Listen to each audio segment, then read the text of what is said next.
İslamdaki aile tüzümü. Abduri Muhammed Yusuf. 3.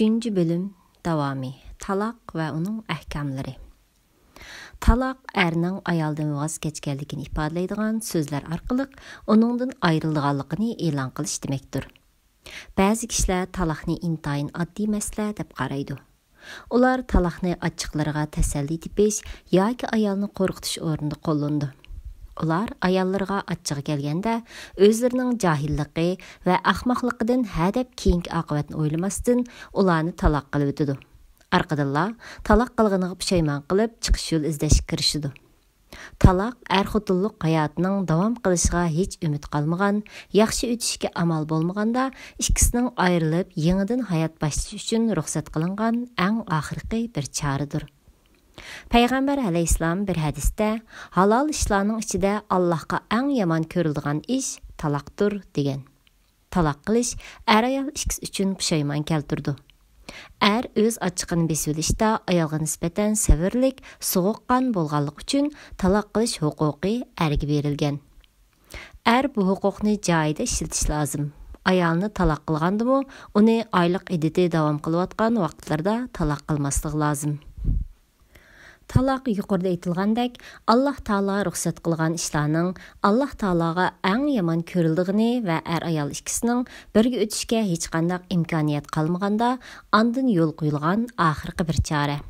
Talaq oilani buzgandan keyin inoqlik adovatga, saodat shaqovatga, muhabbat nafratga o'rilgan bo'ladi. Gunohsiz bolalar ota-onasining issiq mehridan kelgan ne'matdan ayrilib, baxtsizlikka yuz tutdi. Rahat jafoga o'zgardi. Talaq qilish huquqi erlarning qo'lida bo'lg'achqa, Alloh taolo erlarni taloqdan nafratlantirib, ularni ayollarini yomon ko'rib qolganda, shu hamon taloq qilib etmaslikka, ayollarning yaxshiliklarini o'ylab bo'lsa-mu, ularni taloq qilishdan voz kechishga undab, ya'ni o'zaro yaxshilik qilishni unutmanglar deydi.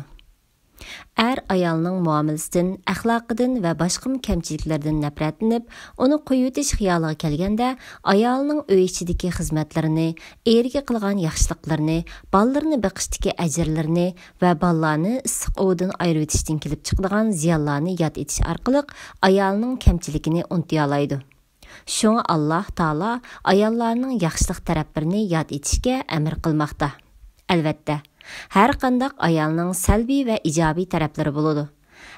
Ayoldan nafratlangan vaqtida hech bo'lmaganda bu ayolning yaxshilik taraflarini yod etish orqali ayrilishning alamini, bolalarni yetim qilishning yomonligini, qudular orasida dushmanlik tug'dirishning ziyinini, ko'ngillarni bearam qilishning yomon oqibatlarini o'ylash orqali o'zini besib oladi va taloqdan voz kechadi. Talaq 3 bosqichga bo'lindi. Birinchi bosqich. Ayol ikkisining ajrashishining ochiqligini va uningdan kelib chiqadigan ziyon zahmatlarni tunishish bo'lsa, ikkinchi bosqich ularni g'afillikdan va qaramliqdan uyg'otib, taloqdan keyingi hasratlik oqibatlarini ogohlantirish. Uchinchi bosqich bo'lsa, oxirgi ayrilish, ya'ni rasmiy ajrashish hisoblandi. Chunki bir yoki ikki taloqdan keyin taloq qilganiga pushaymon qilgan bo'lsa, ayolni qaytarib oladi. Chunki bular oxirgi taloq emas, ammo 3-chi qatimliq taloqdan keyin ular mangu ayrilgan bo'ladi. Bular nikoh bilan bir-biriga qayta olmaydi. Alloh taolo mundaq deydi: Agar u ayolni 3 qatim taloq qilsa, ayol boshqa erga tegmaycha uning durust bo'lmaydi. Agar keyingi ermi uni taloq qilsa, ayol bilan burungi eri Allohning belgilamariga rioya qilganligiga ishongan taqdirda qaytadan yarashib olsa, ularga gunoh bo'lmaydi. Ba'zi kishilar taloqning oqibatini o'ylamasdan eg'izlarini qo'yib o'tib, ayollarni 3 taloq qilib o'tadi. Orqadan pushaymon qilib qaytish uchun yo'l tepishga urindi. Ba'zilari o'lmalar oldida 3 taloq qilganligini inkor qilib turib, ayolni qaytarish uchun yo'l ochishga kirishadi. Ba'zilar bo'lsa, 3 taloqdan keyin ayolni vaqtliq o'ylantirib, ondan ajrashtirib qayta oladi. Bularning hammasi o'zini aldiganlikdir. Chunki Alloh taolo niyatlarini aniq bilguchidir.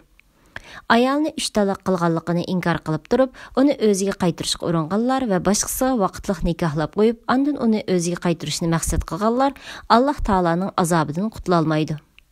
Ayol 3 taloq qilingandan keyin u boshqa birisiga umrlik xotin bo'lish uchun tekkan bo'lsa, keyin o'lib ketib yoki ajrashib ketib tul bo'lgandan keyin ondan birinchi eriga halol bo'ladi.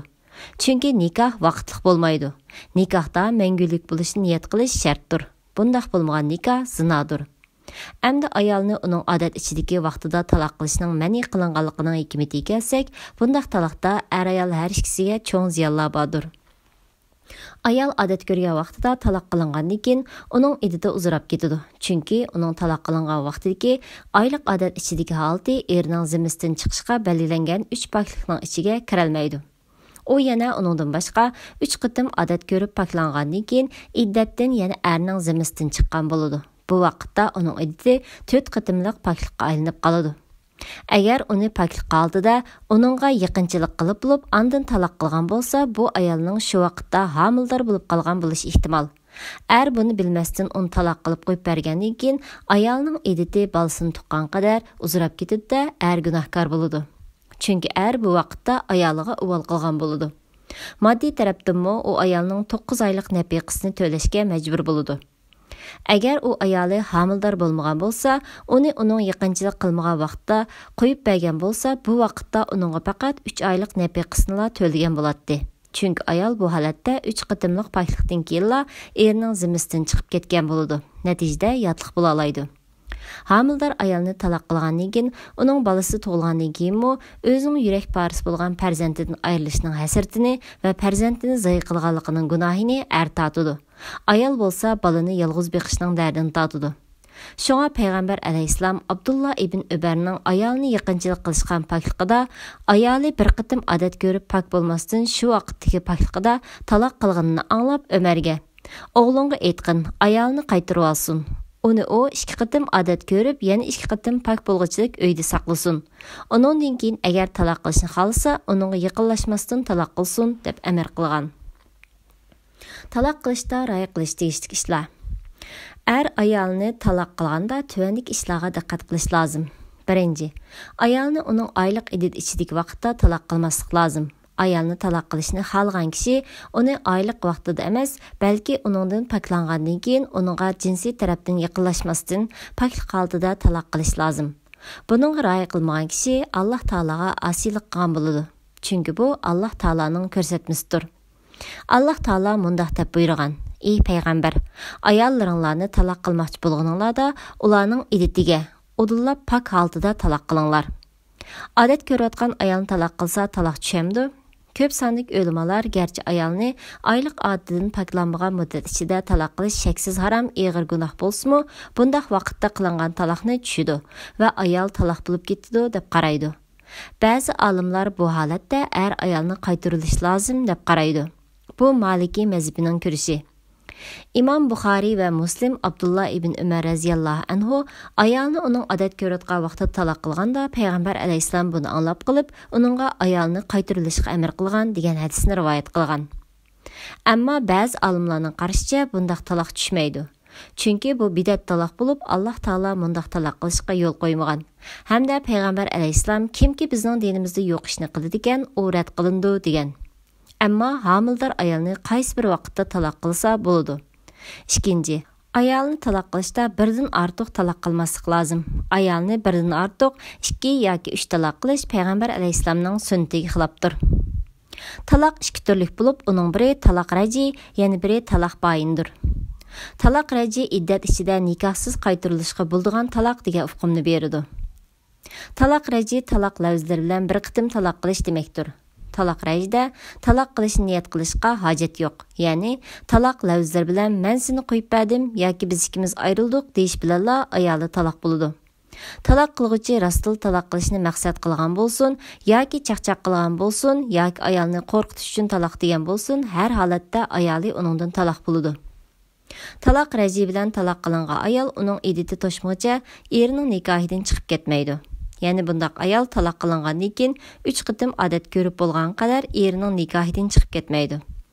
Eri xolsa uning iddat to'shib bo'lg'ichilik muddat ichida uni o'ziga qayta nikoh qilmasdilla qaytarib olaydi. Chunki raji degan so'zning lug'atdagi ma'nosimi qaytarish degan ma'noni ifodalaydi. Talaq raji 3 qitimga yenib qolganda talaq qilguvchi ayolni u boshqa bir erga tegib uningdan ajrashib iddat to'shmoqcha o'ziga qaytara olmaydi. Chunki talaq raji 3 qitimga yetish bilanla talaq bayinga aylanib qoldi. Lekin 3 talaq bo'lgan ayol ikkinchi tekkan eriga birinchi eriga qaytish uchun yo'l etish maqsadida tegsa, uning nikohi qabul qilinmaydi. U faqat zinoga o'xshash bo'ladi. Talaq bayin. Qaytışıq bolmaydigan rəsmi ayrılış talaqı deməkdir. Talaq bayin iki qism bo'lib, uning biri talaq bayin suğra, yana biri talaq bayin kubradır. Talaq bayin suğra kinoya lafzi bilan bir yoki ikki talaq qilish deməkdir.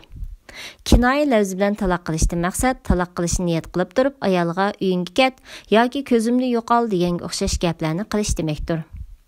Agar ayolni talaq qilish maqsadi bilan yuqorqi kinoya lafzlarini qilsa, shu hamon ayoli talaq bo'ladi.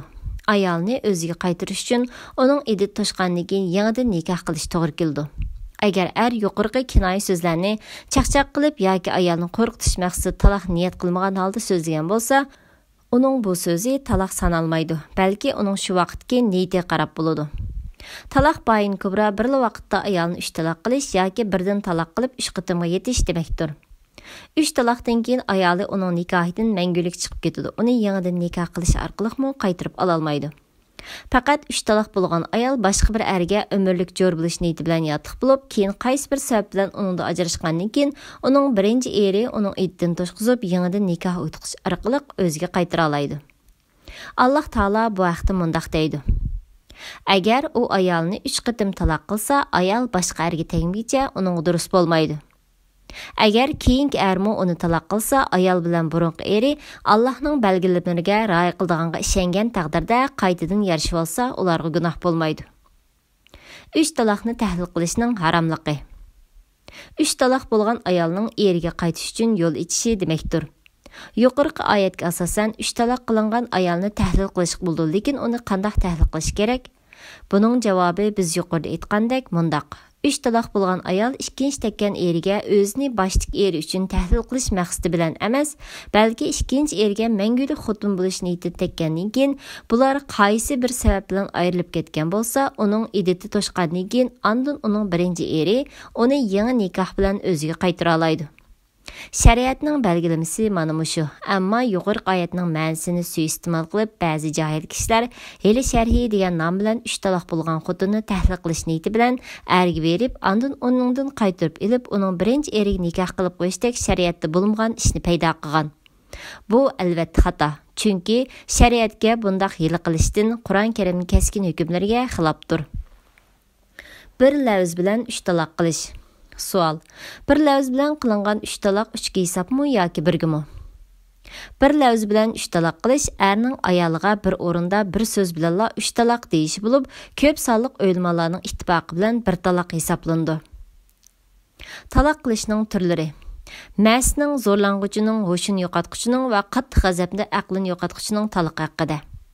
Har qanday kishining tasarrufining durust bo'lishi uchun uning salohiyatlik bo'lishi shartdir. Tasarrufga salohiyatlik bo'lish, aql egasi bo'lish, baliq bo'lish, tasarrufida ixtiyor egasi bo'lish orqali amalga oshadi. Bu qoidaga asosan ma'sning zo'rlanguchining, ho'shini yo'qotquchining, qattiq g'azabdan aqlini yo'qotquchining qilgan talaqi hisobga ilinmasligi kerak.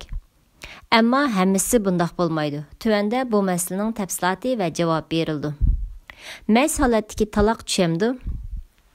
Bu masala olimlar o'rtasida ixtilof bo'lgan masala albatta. Hozirgi zamonda eng ishonchli guruh qarori Islom fiqh majmuasi tarafidan chiqqan bo'lib, nurg'un olimlar to'planib muzokara qilib, oxiri bunda qaror qilgan. Birinchi, bilmay mas qildigan bir narsa yeb silib, mas holda taloq desa, ayol taloq bo'lmaydi. Ikkinchi, zaruriyat ahvolda, masalan, davolanganda, och qolganda mas qildigan bir narsa yeb, mas holda taloq desa, ayol taloq bo'lmaydi. Üçüncü, mas qildigan bir narsani boshqalar zo'rlab yegisa, yeb mas holda taloq desa, ayol taloq bo'lmaydi. To'rtinchi, halol bir narsa iste'mol qilib, mas bo'lib qilib, mas holda taloq desa, ayol taloq bo'lmaydi. Beshinchi, o'z irodasi ixtiyor bilan haroq yoki shuning o'xshagan harom bir narsa iste'mol qilib mas bo'lib, lekin masligi eg'ir bo'lmay, aqli shuni to'liq yo'qotmagan, gapni o'qidigan ahvol bo'lsa, bu ahvolda qilgan taloqi hisob bo'ladi. Altıncı, yuqorqi ash ahvolda qattiq eg'ir mas bo'lib, aqli shuni to'liq yo'qotib qo'yib taloq qilsa, ashu qurultaydagi olimlarning ko'pchiligi taloq tushmaydi deb qaragan. Qolganlar tushidi deb qaragan. Ho'shin yo'qotgan holatdagi taloq tushamdi. Qalaymaqan so'zlaydigan, nima deyotganligini bilmaydigan darajada ho'shin yo'qotgan holatda ayol taloq qilgan kishining bu taloqi tushmaydi.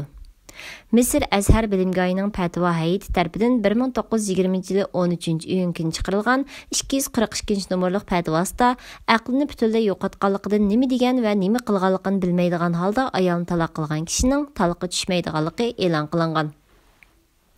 Zo'rlanguchining majburlagan holat taloq tushamdi. Hanafiy mazhabiga ko'ra ayolni taloq qilishga majburlanguchining taloq tushidi. Ammo Shafiy, Hanbali va Maliki mazhablariga ko'ra uning taloqi tuvanlik shartlar tepilgan holatda tushmaydi. Birinchi, majburlanguchi majburlanguchini o'ldirish, yaralantirish, uzun muddat turmaga soltib o'tish yoki pul-muliga og'ir darajada ziyon silish yoki nomini bulg'ab o'tish va yoki insonga rostla og'ir keladigan turli og'ir kulfatlarni yetkazish bilan tahdid solgan bo'lishi.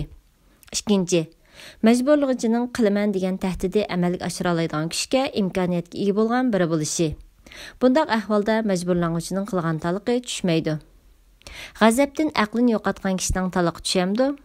G'azab tuvanligidek 3 turlik bo'ladi.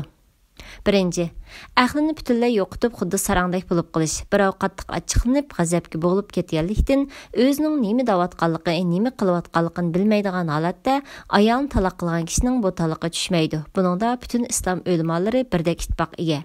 Ikkinchi, aqlni butunlay yo'qotmagan bo'lsa-mu, ayol nihoyat qattiq urishish, tilishish, haqorat qilish qatorliq sabablik o'zini tutolmasdan ayolni taloq qilayotgan bo'lsa, bu masala islom ulamolari o'rtasida ixtilof mavzusi bo'lib, bu holatda qilingan taloq tushmaydi deyichilarning ra'yi kuchli sanaldi. Uchinchi, g'azabdan aqlini yo'qotmagan, balki deganlarini o'ylab va bilib deydigan holatdagi qattiq achchiq bilan qilingan taloq albatta tushidi. Chunki taloq qilish degan odatda ma'lum darajada g'azab yoki benormallikdan xoli bo'lmaydi.